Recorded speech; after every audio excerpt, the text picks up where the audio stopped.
ہم وہی کہیں گے جو ہمارا دین ہم کو بتاتا ہے، عمل کرو تو تمہارا بھلا ہے۔ اما بعد فاعوذ باللہ من الشیطان الرجیم، بسم اللہ الرحمن الرحیم۔ ان اللہ وملائکتہ یصلون علی النبی یا ایھا الذین آمنوا صلوا علیہ وسلموا تسلیما۔ اللهم صل على سيدنا وشفيعنا وحبيبنا ومولانا محمد وبارك وسلم صلاة وسلاما عليك يا رسول الله صلى الله تعالى عليك وسلم۔ وَلَقَدْ آتَيْنَا دَاوُودَ وَسُلَيْمَانَ عِلْمًا وَقَالَ الْحَمْدُ لِلَّهِ الَّذِي فَضَّلَنَا عَلَى كَثِيرٍ مِّنْ عِبَادِهِ الْمُؤْمِنِينَ۔ اور بے شک ہم نے داؤد اور سلیمان کو عظیم علم عطا کیا تھا، اور ان دونوں نے کہا تمام تعریفیں اللہ کے لیے ہیں جس نے ہم کو اپنے بہت سے ایمان والے بندوں پر فضیلت عطا فرمائی۔ اس سے پہلے والی آیتوں میں حضرت موسیٰ علیہ السلام کا قصہ بیان ہوا تھا۔ اب اس آیت کریمہ میں حضرت داؤد علیہ السلام اور حضرت سلیمان علیہ السلام کا قصہ شروع فرمایا۔ حضرت موسیٰ علیہ السلام، حضرت داؤد علیہ السلام اور حضرت سلیمان علیہ السلام کے قصے تورات میں مذکور ہیں۔ مکہ کے قریش کو یہ معلوم تھا کہ ہمارے آقا صلی اللہ علیہ وسلم نے نہ تو تورات پڑھی ہے، نہ انجیل پڑھی ہے، اور نہ آپ ان کتابوں کے علماء کی مجلسوں میں بیٹھے ہیں، نہ کبھی آپ مدرسے میں گئے ہیں۔ اس کے باوجود بھی ان انبیاء کرام کے بارے میں آپ وہ تمام چیزیں بتا رہے ہیں جو آسمانی کتابوں میں لکھی ہوئی ہیں۔ تو اس سے یہ یقین حاصل ہو جاتا ہے کہ آپ کو یہ علم اللہ نے دیا ہے، اور ان تمام چیزوں کو اللہ نے آپ پر وحی کے ذریعے اس کا علم آپ کے اوپر اتارا ہے۔ اور یہ آیتیں آپ کی اپنی بنائی ہوئی نہیں ہیں، کیونکہ آپ نے کہیں پر پڑھا ہی نہیں، آسمانی کتابوں کو کھولا ہی نہیں، تو یہ سب باتیں آپ بتا رہے ہیں، تو یہ باتیں اللہ نے یہ آیتیں آپ پر نازل فرمائی ہے۔ اور ایک بات اور یہ بھی یاد رکھیں، اس سے پہلے کئی انبیاء کے قصے ریپیٹ ہوئے ہیں، ایک ایک نبی کا قصہ الگ الگ پاروں میں کئی بار آیا ہے۔ اس سے بہت سارے فائدے ہیں۔ ایک بڑا فائدہ یہ ہے کہ مختلف صورتوں میں اللہ تبارک و تعالیٰ نے بار بار ان انبیاء کا ذکر فرمایا، تاکہ اس کلام کے کلام الہی ہونے پر بار بار تنبیہ ہو جائے۔ بار بار جب قریش سنیں گے اور ان کے سامنے جب انبیاء کا ذکر ہوگا، انہیں پتہ چلے گا کہ نبی کہیں پر پڑھے نہیں، اس کے باوجود بھی یہ قصے بیان کر رہے ہیں۔ بار بار جب ریپیٹ ہوگا تو انہیں یقین ہوتا جائے گا کہ یہ اللہ کے رسول علیہ السلام کے نبی ہونے کی واضح طور پر دلیل ہے۔ اب اس آیت کریمہ میں حضرت داؤد اور حضرت سلیمان علیہ السلام کا ذکر ہے۔ اس حوالے سے بہت ساری وہ باتیں جو پچھلے پاروں کے اندر 19 پاروں میں کہیں نہیں گزری ہے، ان میں سے کچھ کا ذکر اس جگہ ہوگا۔ حضرت داؤد علیہ السلام کے بارے میں کچھ چیزیں میں نے اس سے پہلے تفسیر میں عرض کی تھی کہ آپ اللہ کے نبی، زمین پر اللہ کے خلیفہ ہیں، اور بیت المقدس والوں میں سے آپ تھے۔ ایک روایت میں آتا ہے کہ آپ دمشق کی طرف سے آئے تھے، اور اس حوالے سے بے شمار روایتیں موجود ہیں، جس کا خلاصہ یہ ہے کہ جب طالوت بادشاہ بنی اسرائیل کے بادشاہ بن گئے تو انہوں نے بنی اسرائیل کو اللہ کی راہ میں جہاد کے لیے تیار کیا، ایک کافر بادشاہ جالوت سے جنگ کرنے کے لیے۔ یعنی طالوت یہ مسلمان بادشاہ ہیں اور جالوت یہ کافر بادشاہ ہے۔ تو کافر بادشاہ جالوت سے جنگ کرنے کے لیے اپنی فوج کو میدان میں لے کر کے جب نکلے، دونوں لشکر میدان جنگ میں آمنے سامنے ہوئے، تو جالوت نے بنی اسرائیل سے مقابلہ کرنے والا طلب کیا۔ جو کافر بادشاہ تھا اس نے کہا میرے مقابلے میں کسی کو بھیجو۔ تو چونکہ جالوت بہت طاقتور، بڑا ہمت والا اور بڑا قوی الجثہ اور بڑے قد والا تھا، اور طالوت کے لشکر والوں نے جب اس کی جسامت کو دیکھا، اس کی طاقت کو دیکھا تو گھبرا گئے، کیونکہ طالوت نے اپنے لشکر میں اعلان کیا کہ جو شخص جالوت کو قتل کرے گا میں اپنی بیٹی اس کے نکاح میں دے دوں گا اور آدھا ملک اس کو میں دے دوں گا، لیکن کوئی بھی اس جالوت بادشاہ سے مقابلے کے لیے تیار نہیں ہوا۔ تو طالوت نے اپنے زمانے کے نبی حضرت شمویل علیہ السلام سے عرض کیا کہ اللہ کی بارگاہ میں آپ دعا کریں کہ اللہ تعالیٰ کوئی سبیل پیدا فرمائے۔ جب اللہ کے نبی حضرت شمویل علیہ السلام نے دعا کی تو آپ کو یہ بتایا گیا کہ حضرت داؤد علیہ السلام جالوت کو قتل کر دیں گے۔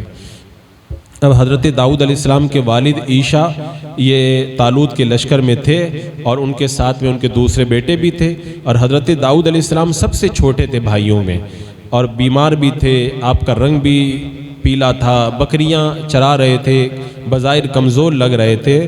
جب طالوت نے آپ سے عرض کیا کہ یعنی حضرت داؤد علیہ السلام سے عرض کیا کہ اگر آپ نے اس کافر جالوت بادشاہ کو قتل کر دیا تو میں اپنی بیٹی کا نکاح بھی آپ کے ساتھ میں کر دوں گا اور آدھا ملک بھی میں آپ کو دے دوں گا۔ آپ نے اس پیشکش کو قبول کیا اور جالوت کا مقابلہ کرنے کے لیے روانہ ہو گئے۔ لڑائی کی صفیں پہلے ہی بن چکی تھیں۔ حضرت داؤد علیہ السلام اپنے دستے مبارک میں گوپن، یہ آج کل جیسے بچے گلیل کھیلتے ہیں نا، ویسے پہلے ہی ایک ہتھیار تھا جس میں پتھر رکھ کر کے رسی کھینچتے تھے، تو آپ گوپن لے کر کے جالوت کے سامنے آ گئے۔ جالوت کے دل میں آپ کو دیکھ کر کے بڑی دہشت طاری ہو گئی اور اس نے بہت تکبر کے ساتھ میں گفتگو شروع کر دی اور آپ کو اپنی طاقت سے ڈرانے کی کوشش کی، لیکن اللہ کا نبی جو ہوتا ہے وہ کبھی ڈرتا نہیں ہے۔ آپ نے اس رسی میں پتھر رکھا اور رکھ کر کے اس کو جب چلایا نا تو وہ اس کی پیشانی کو توڑ کر کے پیچھے سے نکل گیا، اور وہ اتنا بڑا طاقتور، بڑا لمبا چوڑا ترنگا جو بادشاہ تھا، جس کے مقابلے سے بڑے بڑے پہلوان گھبرا رہے تھے، حضرت داؤد علیہ السلام کے ایک ہی حملے کے اندر چت ہو گیا اور مر کر کے گر گیا۔ حضرت داؤد علیہ السلام نے اسے لا کر کے طالوت کے سامنے ڈال دیا۔ تمام بنی اسرائیل نے جب دیکھا اتنا بڑا ظالم بادشاہ مارا گیا، بڑے خوش ہوئے، اور حضرت داؤد علیہ السلام کو وعدے کے مطابق آدھا ملک بھی دیا گیا اور بادشاہ نے اپنی بیٹی کا نکاح بھی آپ کے ساتھ میں کر دیا۔ ایک مدت کے بعد جب اس مسلمان بادشاہ طالوت کی موت ہوئی، انتقال ہوا، تو حضرت داؤد علیہ السلام پورے ملک کے بادشاہ بن گئے، اور پھر کچھ عرصے کے بعد حضرت شمویل علیہ السلام کا جب انتقال ہوا تو اللہ تبارک و تعالیٰ نے حضرت داؤد علیہ السلام کو بادشاہت کے ساتھ میں نبوت بھی عطا فرما دی، اور حضرت یوسف علیہ السلام کے بعد میں آپ پہلے شخص ہیں جنہیں اللہ نے بادشاہت بھی دی اور نبوت بھی عطا فرمائی، اور آپ نے تقریباً 70 سال تک بادشاہت اور نبوت کے فرائض انجام دیے۔ پھر آپ کے بعد میں آپ کے بیٹے حضرت سلیمان علیہ السلام بادشاہ بھی بنے اور نبی بھی بنائے گئے۔ تو یہ حضرت داؤد علیہ السلام کا ذکر اس آیت کریمہ کے اندر ہوا۔ یہاں پہ فرمایا گیا کہ حضرت داؤد علیہ السلام نے اللہ کا بڑا شکر ادا کیا، حضرت سلیمان علیہ السلام نے بھی اللہ کا بڑا شکر ادا کیا۔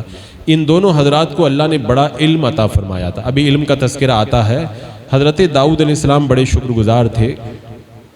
حضرت ابو دردہ رضی اللہ تعالیٰ عنہ بیان کرتے ہیں، اللہ کے رسول علیہ السلام نے ارشاد فرمایا، حضرت داؤد علیہ السلام یہ دعا کیا کرتے تھے، اللہ میں تجھ سے محبت کا سوال کرتا ہوں، اور جو تجھ سے محبت کرتا ہے اس کی محبت کا سوال کرتا ہوں، اور اس عمل کا سوال کرتا ہوں جو مجھ کو تیری محبت تک پہنچا دے۔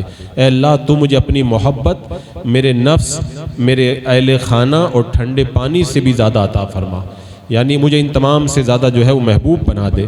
حضرت عبداللہ بن عمرو بن عاص کہتے ہیں، اللہ کے رسول علیہ السلام نے فرمایا کہ حضرت داؤد علیہ السلام بہترین روزے والے تھے، یعنی وہ نصف دہر کے روزے رکھتے تھے، مطلب ایک دن روزہ رکھتے تھے، ایک دن افطار کرتے، پھر ایک دن روزہ رکھتے، پھر ایک دن افطار کرتے تھے۔ اور وہ بہترین نماز حضرت داؤد علیہ السلام کی نماز ہے۔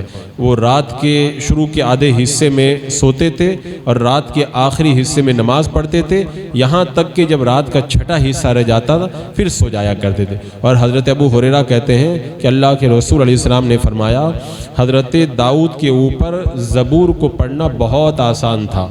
وہ سواری کو تیار کرنے کا حکم دیتے، سواری کے روانہ ہونے سے پہلے جب پڑھنا شروع کرتے تھے تو پڑھ کر کے ختم کر دیتے تھے۔ اللہ نے اتنی رفتار آپ کو جو ہے وہ زبور پڑھنے میں عطا فرمائی۔ اور شکر گزاری کا طریقہ یہ تھا، حضرت داؤد علیہ السلام نے عرض کیا، اللہ کیا آج رات تیری مخلوق میں کسی نے مجھ سے زیادہ تیرا ذکر کیا ہے؟ اللہ تعالیٰ نے ان کی طرف وہی فرمائی، ہاں مینڈک نے آج زیادہ ذکر میرا کیا ہے۔ پھر ان پر یہ آیت کریمہ اتاری اعملوا علی داؤد شکرا۔ حضرت داؤد نے عرض کیا اللہ اے میرے رب میں کیوں کر تیرا شکر ادا کر سکتا، کیسے میں تیرا شکر ادا کروں، حالانکہ برابر تیری نعمتیں تیرا انعام مجھ پر اترتا رہتا ہے۔ تو پھر کہا اللہ میں کس طرح تیرا شکر ادا کر سکتا ہوں، حالانکہ تو مجھ کو نعمت عطا فرماتا ہے، پھر اس نعمت پر شکر کی ادائیگی کو بھی تو عطا فرماتا ہے، پھر نعمت دیتا ہے، پھر نعمت کو اور زیادہ کرتا ہے۔ اللہ میں کیسے تیرا شکر ادا کر سکتا ہوں، یعنی نعمت بھی تیری طرف سے ہے، شکر بھی تیری طرف سے ہے، تو پھر شکر ادا کروں کیسے؟ اللہ تعالیٰ نے فرمایا داؤد اب تم نے مجھے اس طرح پہچان لیا تو تم نے مجھے پہچاننے کا حق ادا کر دیا۔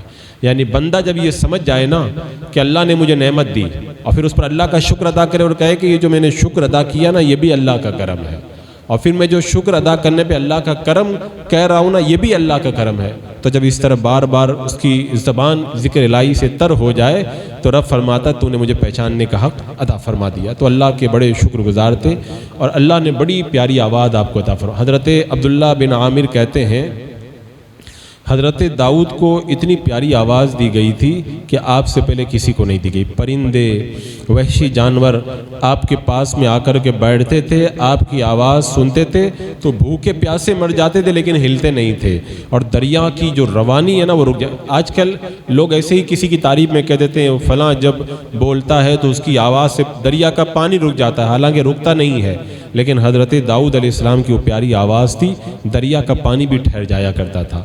اور حضرت داؤد علیہ السلام کی آواز کے حسن کے بارے میں بتایا گیا کہ جن انسان پرندے چرندے ان کی آواز سننے کے لیے بیٹھتے تھے اور بھوکے مر جایا کرتے تھے۔ ایک دن ابلیس بڑا خوف زدہ ہو کر کے باہر آیا، کیونکہ اس نے دیکھا کہ انسان چوپائے سب حضرت داؤد علیہ السلام کی قرأت سن کر کے بہت متاثر ہو رہے ہیں، تو اس نے اپنے سرداروں کو بلایا، ابلیس نے کہا یہ تمہارے ہوتے ہوئے کیا ہو رہا ہے، یہ اللہ کا کلام سن رہے ہیں، تم لوگ ان کو بہکا نہیں رہے ہو؟ تو انہوں نے کہا کہ اے ابلیس ہمارے سردار کیا چاہتے ہو بتاؤ تو صحیح۔ تو ابلیس نے کہا کہ زبور کے سننے سے صرف ایسی چیز روک سکتی ہے جس کی آواز بڑی اچھی ہو اور جس کے اندر بڑا حسن ہو۔ تو انہوں نے کہا کہ مزامیر اور جو دیگر گنا کے آلات ہیں یعنی موسیقی ڈھول تاشا اور اس طرح کے جتنے بھی یہ جو میوزک کی آوازیں ہیں ان کے اندر لوگوں کو لگا دو تاکہ یہ اللہ کا کلام سننے سے باز آ جائیں۔ تو جب گمراہ لوگ اور جناتوں نے ان آوازوں کو سنا یعنی سارنگی اور مزامیر ڈھول تاشا میوزک کی آوازیں سنی تو ان سازوں کی آوازوں کو سننے کے لیے آ گئے اور حضرت داؤد علیہ السلام بنی اسرائیل میں کھڑے ہو کر کے اللہ کے احکامات سناتے رہے اور شیطانوں نے اس طرح ان کو ورگلا کر کے گمراہ کیا۔ تو اسلام کے اندر ان چیزوں کو حرام قرار دیا گیا۔ یہ ساری چیزیں شیطان کے بہکاوے کے طور پر ہیں، ڈھول تاشا وغیرہ یا اس طرح کی جتنی بھی میوزک کی آوازیں گانے اور سارنگی کی آوازیں سب اسلام میں حرام قرار دی گئی۔ اور آج کل جو قوالی ڈھول تاشوں کے ساتھ سنتے ہیں وہ بھی شیطان کا ایک حربہ ہے، شیطان کا ایک حربہ ہے۔ میں نے اس سے پہلے بھی یہ بات ذکر کی تھی کہ شیطان بھی یہی طریقہ استعمال کرتا ہے اور شیطان کے جو چیلے وہ بھی یہی کام کرتے ہیں۔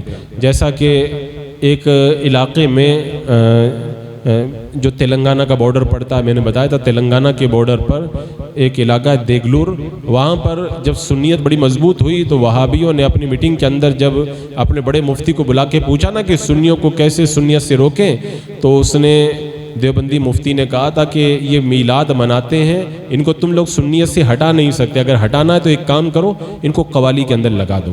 یعنی ابلیس بھی وہی راستہ بتا رہا ہے، ابلیس کے چیلے وہابی بھی وہی راستہ بتا رہے ہیں کہ جو میلاد مناتے ہیں آقا کا جشن مناتے ہیں ان کو گمراہ کرنے کا طریقہ یہی ہے، ان کو ڈھول تاشا میں لگاؤ، میوزک میں لگاؤ، قوالی میں لگاؤ، تو اس طرح سے وہ شیطانی کاموں میں جب لگ جائیں گے نا تو خود ان کو گمراہ کرنا آسان ہو جائے گا۔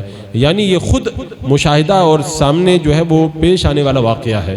تو اس طرح سے شیطان نے لوگوں کو گمراہ کرنے کا راستہ نکالا۔ حضرت داؤد علیہ السلام رب کی بارگاہ میں دعا کرتے تھے، ہر صبح اور شام کو 3 مرتبہ کہتے ہیں اللہ مجھے ہر اس مصیبت سے محفوظ رکھ جو تو نے آج رات آسمان سے زمین پر اتاری، اے اللہ مجھے ہر اس اچائی سے حصہ دے جو تو نے آج رات آسمان سے زمین کی طرف اتاری، اب حضرت داؤد علیہ السلام کی عمر شریف کتنی ہوئی؟ اس حوالے سے حضرت ابو ہریرہ بیان کرتے ہیں کہ اللہ کے رسول علیہ السلام نے فرمایا جب اللہ تعالیٰ نے حضرت آدم علیہ السلام کو پیدا کیا، ان میں روح کو پھونکا، حضرت آدم علیہ السلام کو چھینک آئی تو انہوں نے کہا الحمدللہ، تو انہوں نے اللہ کے اذن سے اللہ کی تعریف کی، تو ان سے رب نے کہا یا آدم آپ پر اللہ رحم کرے، ان فرشتوں کے پاس جاؤ اور ان کی ایک جماعت وہاں بیٹھی ہوئی ہے اور جا کر کے السلام علیکم کہو۔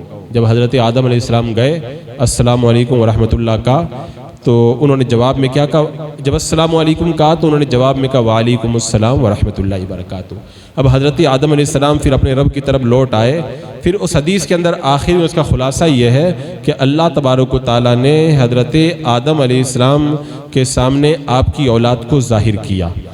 ان میں سے ہر انسان کی عمر آنکھوں کے سامنے لکھی ہوئی تھی۔ ایک بندہ ایسا بھی تھا کہ سب سے زیادہ کچھ روشن نظر آ رہا تھا۔ حضرت آدم علیہ السلام نے کہا اللہ یہ کون ہے؟ تو رب نے فرمایا تمہارا بیٹا داؤد ہے، میں نے ان کی عمر 40 سال لکھی ہے۔ حضرت آدم نے کہا اللہ میں اپنی عمر میں سے 60 سال ان کو دیتا ہوں۔ فرمایا کہ اس کا تمہیں اختیار ہے۔ پھر اللہ تعالیٰ نے جب تک چاہا حضرت آدم علیہ السلام کو جنت میں رکھا، جنت سے آپ زمین پہ تشریف لائے، اپنی عمر گنتے رہے، یہاں تک کہ جب موت کا فرشتہ حضرت آدم علیہ السلام کے پاس آیا تو کہا کہ اے فرشتے تم اتنی جلدی کیوں آ گئے؟ میری عمر تو 1000 سال لکھی گئی ہے۔ تو فرشتے نے کہا کہ ہاں لیکن آپ کو یاد ہے آپ نے اپنے بیٹے حضرت داؤد کو 60 سال دے دیے تھے۔ تو اس سے یہ پتہ چلتا ہے کہ حضرت داؤد علیہ السلام جب فوت ہوئے تو ان کے ملک، ان کے علم اور ان کی نبوت کے حضرت سلیمان علیہ السلام وارث ہوئے، اور آپ کی عمر کے بارے میں بتاتے ہیں کہ وہ 100 سال کی ہوئی۔ 40 تھے اور 60 حضرت آدم علیہ السلام نے دیے، 100 سال تک آپ رہے، اور آپ کی حکومت جو ہے وہ 40 سال تک رہی۔ آپ کے وصال کا واقعہ بھی بڑا عجیب ہے۔ روایتوں میں آتا ہے کہ حضرت داؤد علیہ السلام کی عمر کے جب 100 سال پورے ہو گئے تو حضرت ابو ہریرہ رضی اللہ تعالیٰ عنہ کہتے ہیں اللہ کے رسول علیہ السلام نے ارشاد فرمایا حضرت داؤد علیہ السلام بڑے غیرت مند تھے۔ جب اپنے گھر سے باہر تشریف لے جاتے تھے تو گھر کے دروازے کو بند کر دیا کرتے تھے تاکہ آپ کے واپس آنے تک کوئی گھر میں داخل نہ ہو۔ ایک بار آپ دروازہ بند کر کے گئے اور آپ کی زوجہ کو گھر میں ایک اجنبی آدمی نظر آ گیا۔ یہ دیکھ کر کے انہوں نے کہا کہ تو کس طرح اندر آ گیا ہے؟ حالانکہ دروازہ تو بند ہے۔ اللہ کی قسم اگر داؤد علیہ السلام آ گئے نا تو انہیں بڑا دکھ ہوگا۔ جب حضرت داؤد علیہ السلام تشریف لائے، اجنبی آدمی کو گھر میں دیکھا، پوچھا تم کون ہو؟ تو اس نے کہا کہ میں وہ ہوں جو بادشاہوں سے نہیں ڈرتا اور نہ کوئی دربان مجھے روک سکتا ہے۔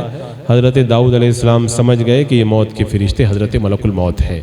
تو انہوں نے کہا کہ اے ملک الموت خوش آمدید، تمہارا آنا مبارک ہو۔ پھر آپ کی روح قبض کر لی گئی۔ جب آپ کے غسل اور کفن کے مراحل مکمل ہو گئے تو سورج طلوع ہوا۔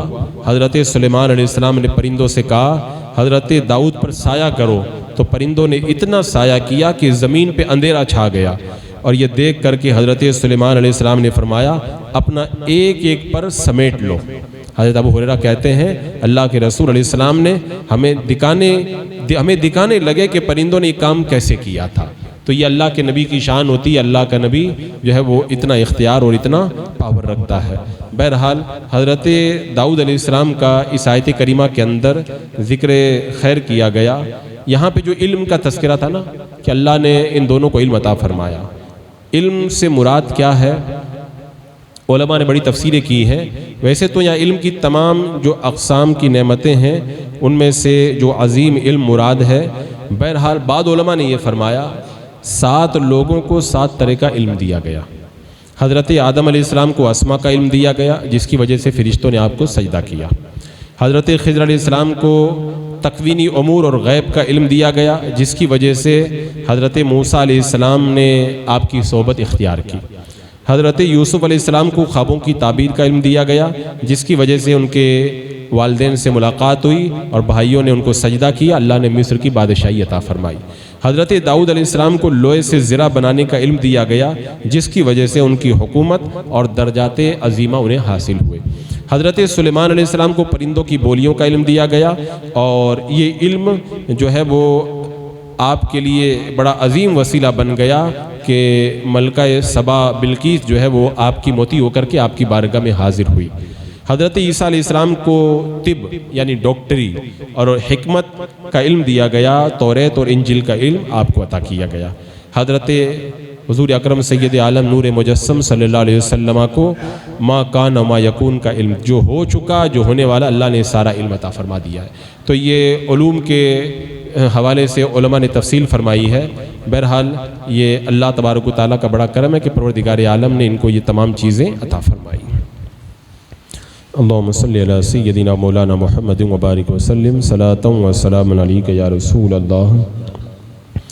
یا اللہ یا رحمان یا رحیم العالمین، اپنے محبوبین بالخصوص انبیاء کرام کے صدقے میں مولا ہمیں قرآن کے علم سے مالا مال فرما، ہمیں نیک پرہیزگار شکر گزار عابد و زاہد بندہ بننے کی توفیق عطا فرما، ایمان پہ زندگی ایمانی پر موت عطا فرما۔